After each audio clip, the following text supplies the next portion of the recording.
Welcome back. What's Cooking? The nation's food, wine, restaurant, travel, and entertainment show. I'm Michael Horn. That is Paul Stern. Mike, we have with us NASCAR star Bobby LaBonte yes. here. Bobby LaBonte, welcome. I'm excited. NASCAR is the largest sport. Paul Stern, you're a NASCAR fan, aren't you? I love NASCAR. Bobby, welcome. Thank you. Glad to be here. And I'm even more excited because you are actually broadcasting today from, someone told me, your garage studios right there at your garage, correct? That would be correct, yeah, in Archdale, North Carolina. I love this. Now, first and foremost, tell us about this. This is Brickyard 400s coming up here. What's going on there? What's going to be going on? Well, it's obviously it's a big race for everybody that goes up there. It's a great venue for us. It's a great facility. A lot of fans show up, and this weekend is my 600th consecutive start. So that's, for me, that's cool. And then wait a minute, Bobby. 600th consecutive start? Yeah, 600. Congratulations, buddy. That says a lot. Wow. And I'm only 32, so that's good. That's absolutely amazing. And this takes place in Indianapolis, right? At the Indianapolis Motor Speedway? Yeah, I didn't, 600 starts ago, I didn't plan on it. I didn't foresee it being at Indianapolis, but obviously it's, like I said before, it's a great venue. So to have your 600 starts at Indy is going to be awesome. So now, for those that maybe have not experienced NASCAR, and I got into it, my brother started watching it, and then you get like sucked into this thing, and you start seeing the fine points of this. You guys have like teams. There are guys that you kind of race with that are part of your team. Explain that to our audience. Well, what makes our sport successful in a lot of ways is NASCAR has made a rule a few years ago, and to keep it under control, is that you can only have four teammates, or the car owners can only own 4 cars in the series. So a lot of guys have 4 cars, some have 3, some have 2. But obviously, when you have 4 teammates and the car owner owns 4 cars in one complex, it brings a lot more depth in his race team, and they can try different things. And so if you have 4 teammates or 3 other teammates, you can obviously learn more in a weekend, have more conversation with the crew chief, the engineers, and other drivers. I mean, you go to the races, everybody. You can get these scanner radios, and you can listen to them talking from their cars to each other. That's part of the magic of going to a NASCAR race, and you can watch this on some of these cable channels as well. Now, you're with TRG Motorsports. You join in with them. How many cars, how many racers do you have on your team? Full 4? Actually, no. We're a single car team. You have relations with other teams that got it, and other engineers that help you out. But as far as the mass numbers and out of the race shop, there's only a single car team. So we do get help from when you buy engines or lease engines and cars from other people. You get that type of engineering help. And so my last question is, and I want to get into the safety factor here too, but you want to win the race, and it always just is, I'm watching this, do you really want to help somebody that you have an association with, or if you have a teammate over there, is it because you know you can't win, so then you'll help? But if you got a chance to win, everybody helps you, correct? Well, if you have a chance to win, it kind of goes out the window as far as your teammate goes. If you're racing him for a win, obviously the worst thing that can happen, and it's happened before, is 2 teammates take themselves out going for the win.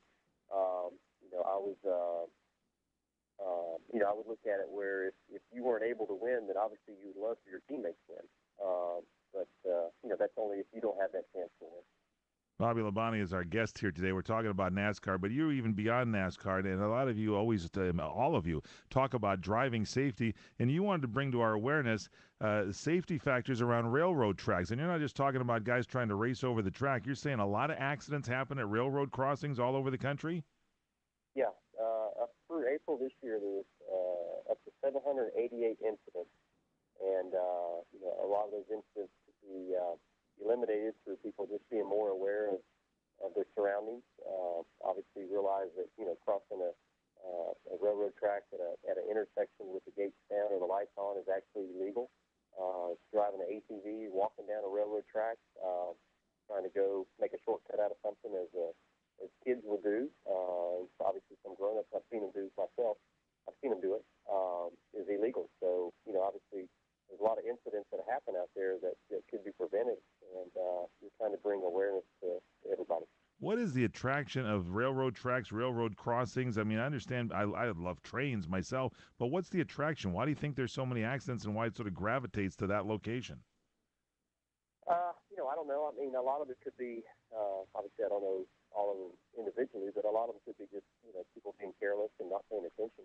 To cross a railroad track, not listening or not having, maybe having the radio up too loud or talking on the phone, if they don't hear a horn blowing. But in reality, it's a train coming at you. You might not be able to hear it until it's too late.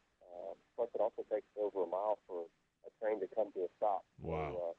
So, a lot of things that, people probably just take for granted when they see a train go by, and so do I. I mean, that's really cool, but obviously trying to beat it through an intersection is not the smartest thing that people should be trying. People have tried. So, trying to educate people on that and let them understand that it is not the smartest or the safest thing to do. It takes a mile for trains to stop. I've seen you race. It takes you a mile, too. I'm just kidding. Bobby LaBonte is here. So, okay, what's the website we can get more information on safety around railroad tracks? You can go to csxbettersafe.com. That's csxbettersafe.com. And go check out the website and, learn more about safety crossing railroad tracks. So you obviously don't go down a railroad track. All right, and how about the Brickyard 400? What can you tell us this weekend? What do you think's going to happen? What's the latest? You've eyeballed the track. What do you think's going to go down here? Well, I mean, I think that, been there enough times now, you kind of got a good read on what's going to happen to start with. And, the curveballs that you might have is that, if the weather's real hot, slippery, the track's going to be a little harder to get a hold of.